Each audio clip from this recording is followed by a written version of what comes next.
KRTT ಆಗಿರ್ಬೋದು, CTET ಆಗಿರ್ಬೋದು, GPSTR ಮತ್ತು HSTRಗೆ ಸೈಕಾಲಜಿ ಯಾವ ಒಂದು ಸ್ಪರ್ಧಾತ್ಮಕ ಪರೀಕ್ಷೆಗಳಿರ್ತದಲ್ಲ ಅದಕ್ಕರಲ್ಲಿ ಬಹಳ ಉಪಯುಕ್ತವಾಗಿರ್ತಕ್ಕಂಥ ಒಂದು ಇವತ್ತು 30 ಮೋಸ್ಟ್ ಇಂಪಾರ್ಟೆಂಟ್ ಕ್ವಶನ್ ಆನ್ಸರ್ಸ್ಗಳನ್ನ ಈ ವಿಡಿಯೋದಲ್ಲಿ ತಂದಿದ್ದೀನಿ. ನಾವು ಆಲ್ರೆಡಿ KRTTಗೆ, CTETಗೆ, GPSTRವರೆಗೆ ವಿಡಿಯೋಗಳನ್ನು ಹಾಕ್ತಾನೆ ಇರ್ತೀವಿ. ಸೊ ಫಸ್ಟ್ ಬೇಸಿಕ್ಕಾಗಿ 6 to 12ವರೆಗೂ ಕೂಡ SS ಸೈನ್ಸು ಅವುಗಳನ್ನು ಚೆನ್ನಾಗಿ ಓದ್ಕೊಳ್ಬೇಕು. ಅದಕ್ಕೆ ಸಂಬಂಧಪಟ್ಟಂತೆ ವಿಡಿಯೋಗಳನ್ನು ಪ್ಲೇಲಿಸ್ಟ್ ಲಿಂಕಲ್ಲಿ ಹಾಕಿದ್ದೀನಿ. ನಮ್ಮದೇ ಇನ್ನೊಂದು ಚಾನಲ್ ಅದ SP ಕ್ರಿಯೇಷನ್, ಅಲ್ಲಿನೂ ಕೂಡ ಈ KRTT, CTET, GPSTR ಮತ್ತು HSTRಗೆ ವಿಡಿಯೋಗಳು ಬರ್ತಾನೆ ಇರ್ತವೆ. ಸೊ ಎಲ್ಲರೂ ಕೂಡ ವಿಡಿಯೋನ ಲೈಕ್ ಮಾಡಬೇಕು, ಶೇರ್ ಮಾಡಬೇಕು. ಫಸ್ಟ್ ಟೈಮ್ ವಾಚ್ ಮಾಡ್ತಿದ್ರೆ ಸಬ್ಸ್ಕ್ರೈಬ್ ಜೊತೆಗೆ ಬೆಲ್ ಐಕಾನನ್ನು ಅವಶ್ಯವಾಗಿ ಒತ್ಕೊಳ್ಳಿ ಅಂತ ಹೇಳ್ತಾ, ಸೊ ನಿಮ್ಮ ಎಕ್ಸಾಮ್ಗೆ ಮೋಸ್ಟ್ ಯೂಸ್ ಆಗ್ತಕ್ಕಂಥ ಮತ್ತು ನಿಮಗೆ ತುಂಬಾ ಉಪಯುಕ್ತ ಆಗಿರ್ತಕ್ಕಂಥ ಕ್ವಶನ್ ಆನ್ಸರ್ಸ್ಗಳನ್ನೇ ಇದ್ದಾವೆ. ಪ್ರಶ್ನೆ 1, ಮನೋವಿಜ್ಞಾನವು ಯಾವ ಮೂಲದಿಂದ ಆಗಮಿಸಿದೆ? ಉತ್ತರ ಬ್ರಿಟಿಷ್ ತತ್ವಶಾಸ್ತ್ರ, ಫ್ರೆಂಚ್ ತತ್ವಶಾಸ್ತ್ರ, ಜರ್ಮನ್ ತತ್ವಶಾಸ್ತ್ರ, ಗ್ರೀಕ್ ತತ್ವಶಾಸ್ತ್ರ ಅಂತ ಕೇಳಿದ್ದಾರೆ. ಸೊ ಮನೋವಿಜ್ಞಾನ ಅಂತಕ್ಕಂಥದ್ದು ವಿಶೇಷವಾಗಿ ಅದು ಗ್ರೀಕ್ ತತ್ವಶಾಸ್ತ್ರದಿಂದ ಆಗಮವನ್ನು ಆಗಿರ್ತಕ್ಕಂಥದ್ದು. ಪ್ರಶ್ನೆ 2, ಮನೋವಿಜ್ಞಾನವು ಇದರ ಬೆಳವಣಿಗೆಯ ಆರಂಭದ ದಿನಗಳಲ್ಲಿ ಈ ಕೆಳಗಿನ ಯಾವ ಶಾಖೆಯ ಒಂದು ಭಾಗವನ್ನಾಗಿ ಅಧ್ಯಯನ ಮಾಡ್ತಾ ಇತ್ತು? ಎ ತತ್ವಶಾಸ್ತ್ರ, ಬಿ ಸಮಾಜಶಾಸ್ತ್ರ, ಸಿ ಶಾರೀರಿಕ ಶಾಸ್ತ್ರ, ಡಿ ಮಾನವಶಾಸ್ತ್ರ. ಸರಿಯಾದ ಉತ್ತರ ಎ ತತ್ವಶಾಸ್ತ್ರ. ಪ್ರಶ್ನೆ 3, ಮನೋವಿಜ್ಞಾನ ಎಂಬ ಪದ ಸೈಕೆ ಮತ್ತು ಲೋಗೋಸ್ ಎಂಬ ಪದಗಳಿಂದ ಉಗಮವಾಗಿದೆ. ಹಾಗಾದರೆ ಸೈಕೆ ಪದದ ಅರ್ಥ ಏನು ಅಂತ ಕೇಳಿದ್ದಾರೆ. ಎ ಮೆದುಳು, ಬಿ ಪ್ರಜ್ಞಾವಸ್ಥೆ, ಸಿ ಆತ್ಮ, ಡಿ ಮನಸ್ಸು. ಸರಿಯಾದ ಉತ್ತರ ಸಿ ಆತ್ಮ. ಲೋಗೋಸ್ ಪದದ ಅರ್ಥ ಅಧ್ಯಯನ. ಪ್ರಶ್ನೆ 4, ಮೂಲತಃ ಮನೋವಿಜ್ಞಾನವು ಡ್ಯಾಶ್ ವಿಜ್ಞಾನವಾಗಿದೆ. ಎ ಆತ್ಮದ, ಬಿ ಹೃದಯದ, ಸಿ ಮೆದುಳಿನ, ಡಿ ಚಟುವಟಿಕೆಯ. ಸರಿಯಾದ ಉತ್ತರ ಎ ಆತ್ಮದ ವಿಜ್ಞಾನವಾಗಿದೆ ಮೂಲತಃ ಮನೋವಿಜ್ಞಾನ ಅನ್ನೋದು. ಮುಂದಿನ ಪ್ರಶ್ನೆ, ಮನೋವಿಜ್ಞಾನವನ್ನು ಡ್ಯಾಶ್ ವಿಜ್ಞಾನವೆಂದು ಕರೆಯುತ್ತಾರೆ. ಎ ಪ್ರಜ್ಞಾನುಭವದ, ಬಿ ಕ್ರಿಯೆಯ, ಸಿ ಭಾವನೆಯ, ಡಿ ಪ್ರತಿಕ್ರಿಯೆಯ. ಸರಿಯಾದ ಉತ್ತರ ಎ ಪ್ರಜ್ಞಾನುಭವದ ವಿಜ್ಞಾನ. ಪ್ರಶ್ನೆ 6, ಪದವ್ಯುತ್ಪತ್ತಿಯ ಪ್ರಕಾರ ಮನೋವಿಜ್ಞಾನ ಅಂದರೆ ಏನು ಅಂತ ಕೇಳಿದ್ದಾರೆ. ವರ್ತನೆಯ ಅಧ್ಯಯನ, ಪ್ರಜ್ಞಾವಸ್ಥೆಯ ಅಧ್ಯಯನ, ಆತ್ಮದ ಅಧ್ಯಯನ, ಮನಸ್ಸಿನ ಅಧ್ಯಯನ. ಸೊ ಪದ ಉತ್ಪತ್ತಿಯ ಪ್ರಕಾರ ಮನೋವಿಜ್ಞಾನ ಅನ್ನೋದು ಆತ್ಮದ ಅಧ್ಯಯನ ಆಗ್ತದೆ. ನಡವಳಿಕೆ ವಿಜ್ಞಾನ ಎನಿಸಿಕೊಂಡಿರೋದು ಯಾವುದು ಅಂತ ಕೇಳಿದ್ದಾರೆ. ಜೀವಶಾಸ್ತ್ರ, ಸಮಾಜಶಾಸ್ತ್ರ, ಮನಃಶಾಸ್ತ್ರ, ರಸಾಯನಶಾಸ್ತ್ರ. ನಡವಳಿಕೆ ವಿಜ್ಞಾನ ಅನ್ನೋದು ಮನಃಶಾಸ್ತ್ರ ಆಗದ. ಪ್ರಶ್ನೆ 8, ಆಧುನಿಕ ಮನೋವಿಜ್ಞಾನ ಈ ಕೆಳಗಿನ ಯಾವುದನ್ನು ಕುರಿತು ಚರ್ಚೆ ಮಾಡ್ತದ ಅಂತ ಕೇಳಿದ್ದಾರೆ. ಪ್ರತ್ಯಕ್ಷಾನುಭವ, ವಿಕಾಸ, ಸಾಮಾಜೀಕರಣ, ವರ್ತನೆಯ ವೈಜ್ಞಾನಿಕ ಅಧ್ಯಯನ. ಸರಿಯಾದ ಉತ್ತರ ವರ್ತನೆಯ ವೈಜ್ಞಾನಿಕ ಅಧ್ಯಯನ. ಅದು ಆಧುನಿಕ ಮನೋವಿಜ್ಞಾನ ಅಧ್ಯಯನ ಮಾಡ್ತಕ್ಕಂಥ ಒಂದು ಕ್ಷೇತ್ರ. ಪ್ರಶ್ನೆ 9, ವ್ಯಾಟ್ಸನ್ ರವರ ಹೇಳುವಂತೆ ಮನೋವಿಜ್ಞಾನವು ಈ ಕೆಳಗಿನವುದರ ಅಧ್ಯಯನವಾಗಿದೆ ಅಂತ ಕೇಳಿದ್ದಾರೆ. ಎ ಮನಸ್ಸು, ಬಿ ಆತ್ಮ, ಸಿ ವರ್ತನೆ, ಡಿ ಪ್ರಜ್ಞಾವಸ್ಥೆ. ಸರಿಯಾದ ಉತ್ತರ ವಾಟ್ಸನ್ ಅವರು ವರ್ತನೆಯ ವಿಜ್ಞಾನ ಅಂತ ಏನು ಮಾಡಿದ್ದಾರೆ, ಮನೋವಿಜ್ಞಾನಕ್ಕೆ ಕರೆದಿದ್ದಾರೆ. ಪ್ರಶ್ನೆ 10, ಇದು ತುಂಬ ಇಂಪಾರ್ಟೆಂಟ್ ಅದ. ಇದೊಂದು ವಾಕ್ಯ ಇದೆ. ಮನೋವಿಜ್ಞಾನ ಮೊದಲು ತನ್ನ ಅರ್ಥದಲ್ಲಿ ಆತ್ಮ ಕಳೆದುಕೊಂಡಿತು, ನಂತರ ಅದರ ಮನಸ್ಸನ್ನು ಬದಲಾಗಿ ವರ್ತನೆಯನ್ನು ಉಳಿಸಿಕೊಂಡಿತು. ಈ ರೀತಿ ವಿಮರ್ಶೆ ಮಾಡಿರ್ತಕ್ಕಂಥ ಮನೋವಿಜ್ಞಾನಿ ಯಾರು ಅಂತ ಕೇಳಿದ್ದಾರೆ. A Elizabeth B Hurlock, B Wilhelm Wundt, C Woodworth, D Weber ಅಂತ ಕೇಳಿದ್ದಾರೆ. ಸೊ ಸರಿಯಾದ ಉತ್ತರ ಬರ್ತದೆ ವುಡ್ವರ್ತ್ ಅಂತಕ್ಕಂಥದ್ದು ರೈಟ್ ಆನ್ಸರ್. ಮುಂದಿನ ಪ್ರಶ್ನೆ, ಆತ್ಮ ಮತ್ತು ಮನಸ್ಸನ್ನು ವೈಜ್ಞಾನಿಕವಾಗಿ ಅಧ್ಯಯನ ಮಾಡಲು ಸಾಧ್ಯವಿಲ್ಲ ಏಕೆಂದರೆ ಅಂತ ಕೇಳಿದ್ದಾರೆ.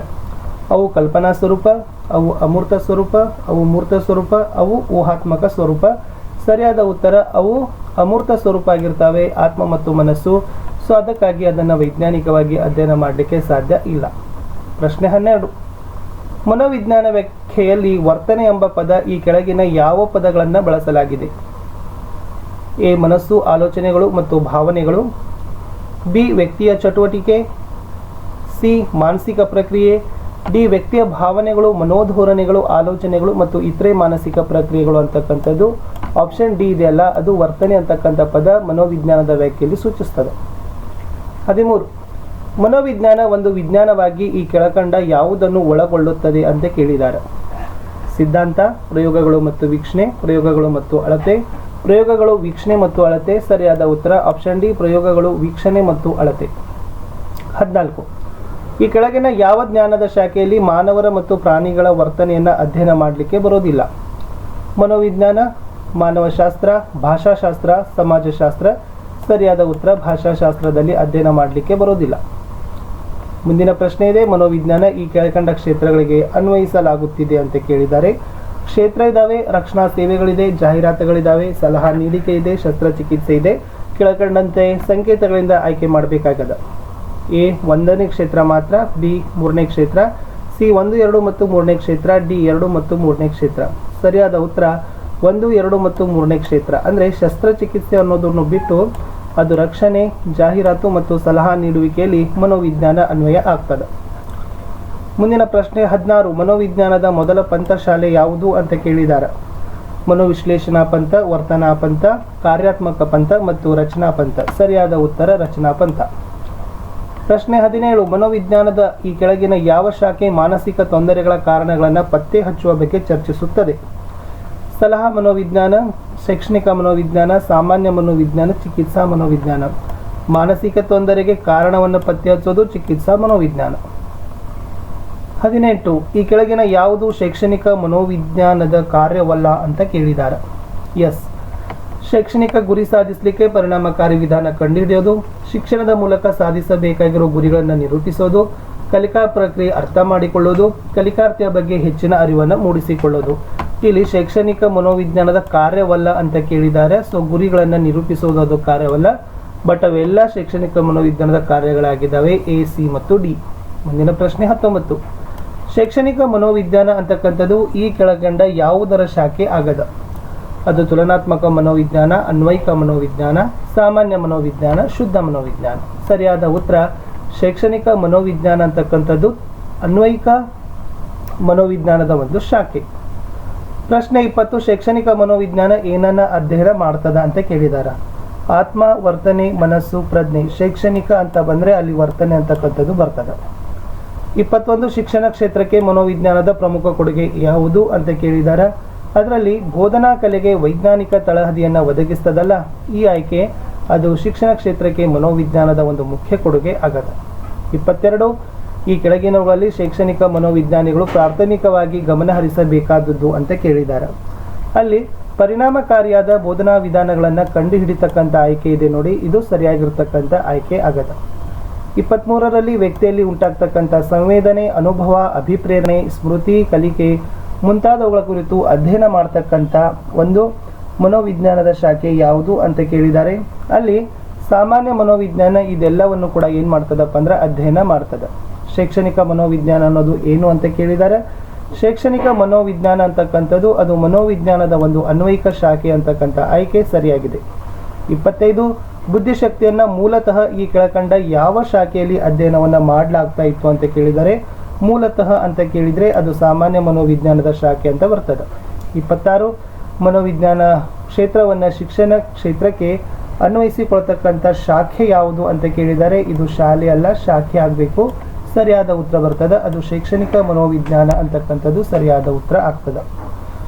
ಮುಂದಿನ ಪ್ರಶ್ನೆ ಇದೆ, ಗುಂಪಿನಲ್ಲಿ ವ್ಯಕ್ತಿಯ ವರ್ತನೆಯನ್ನ ಅಧ್ಯಯನ ಮಾಡುವ ಮನೋವಿಜ್ಞಾನದ ಶಾಖೆ ಯಾವುದು ಅಂತ ಕೇಳಿದ್ದಾರೆ. ಅದು ಸಾಮಾಜಿಕ ಮನೋವಿಜ್ಞಾನ. ಯಾಕೆಂದ್ರೆ ಒಂದು ಗುಂಪು ಇದೆ, ಅಲ್ಲಿ ವರ್ತನೆಗಳನ್ನು ಅಧ್ಯಯನ ಮಾಡಬೇಕಾಗದ. 28, ಶೈಕ್ಷಣಿಕ ಮನೋವಿಜ್ಞಾನವನ್ನ ಹೀಗೂ ಕರೀತಾರೆ ಅಂತ ಕೇಳಿದ್ದಾರೆ. ಸೊ ಶೈಕ್ಷಣಿಕ ಮನೋವಿಜ್ಞಾನಕ್ಕೆ ಇರ್ತಕ್ಕಂಥದ್ದು ಅನ್ವಯಿಕ ಮನೋವಿಜ್ಞಾನ ಅಂತಾನೂ ಕೂಡ ಕರೀತಾರೆ. 29ನೇ ಪ್ರಶ್ನೆ, ಸ್ಮೃತಿ, ಆಲೋಚನೆ, ತಾರ್ಕಿಕತೆ, ಭಾಷೆ, ತೀರ್ಮಾನ ಕೈಗೊಳ್ಳುವಿಕೆ ಮುಂತಾದವುಗಳ ಕುರಿತು ಅಧ್ಯಯನ ಮಾಡ್ತಕ್ಕಂಥದ್ದು ಯಾವುದು ಅಂತ ಕೇಳಿದರೆ. ಅದು ಜ್ಞಾನಾತ್ಮಕ ಮನೋವಿಜ್ಞಾನ ಅಧ್ಯಯನ ಮಾಡ್ತದೆ. ಈ ವಿಡಿಯೋದ ಕಡೆಯ ಪ್ರಶ್ನೆ ಇತ್ತು, ವೈಯಕ್ತಿಕ ಭಿನ್ನತೆಯ ಸಮಸ್ಯೆ, ಸೃಜನಶೀಲತೆ, ಮಾನಸಿಕ ಆರೋಗ್ಯ, ಬುದ್ಧಿಶಕ್ತಿ ಮತ್ತು ಅಭಿಪ್ರೇರಣೆ. ಎಸ್, ಇವುಗಳ ಬಗ್ಗೆ ಅಧ್ಯಯನ ಮಾಡ್ತಕ್ಕಂಥ ಶಾಖೆ ಯಾವುದು ಅಂತ ಕೇಳಿದರೆ. ಅದು ಶೈಕ್ಷಣಿಕ ಮನೋವಿಜ್ಞಾನ ಅಂತಕ್ಕಂಥದ್ದು ಅಧ್ಯಯನ ಮಾಡ್ತದೆ ಅಂತಕ್ಕಂಥದ್ದು ಸರಿಯಾದ ಉತ್ತರ ಇತ್ತು. ಇಷ್ಟು ಸ್ನೇಹಿತರೆ, ಈ ವಿಡಿಯೋದಲ್ಲಿ ನಾನು 30 ಪ್ರಶ್ನೆಗಳಿಗೆ ಉತ್ತರಗಳನ್ನು ಹೇಳಲಿಕ್ಕೆ ಪ್ರಯತ್ನವನ್ನು ಮಾಡಿದ್ದೀನಿ. ಯಾಕಂದರೆ ಲೆಂತ್ ಆಗಿ ವಿಡಿಯೋಗಳನ್ನು ಮಾಡೋದ್ರಿಂದ ಯೂಸ್ ಇಲ್ಲ, ಅಲ್ಲಿಂದ ಭಾಳಷ್ಟು ರೀತಿಯಾಗಿರ್ತಕ್ಕಂಥ ವ್ಯೂ ಎವರೇಜ್ನು ಕೂಡ ಕಡಿಮೆ ಇರ್ತದೆ. ಸೊ ನೆಕ್ಸ್ಟ್ ವಿಡಿಯೋದಲ್ಲಿ ಮತ್ತೆ ಹಾಕ್ತೀವಿ. ನಮ್ಮ ವಿಡಿಯೋದಲ್ಲಿ ತುಂಬಾ ವಿಡಿಯೋಗಳಿದ್ದಾವೆ, SS ಸೈನ್ಸ್ ಇದ್ದಾವೆ 6 to 10 ವರೆಗೆ. ಎಲ್ಲ ಲಿಂಕ್ಗಳನ್ನು ಡಿಸ್ಕ್ರಿಪ್ಷನ್ ಬಾಕ್ಸ್ನಲ್ಲಿ ಹಾಕಿದ್ದೀನಿ, ಅವುಗಳನ್ನು ನೋಡಿ ಅಂತ ಹೇಳ್ತಾ ಮತ್ತೆ ಸಿಗ್ತೀನಿ ಇನ್ನೊಂದು ಕನ್ನಡ ವಿಷಯದ TETಗೆ ಸಂಬಂಧಪಟ್ಟಂತೆ ವಿಡಿಯೋದಲ್ಲಿ. ಅಲ್ಲಿಯವರೆಗೂ ಬಾಯ್.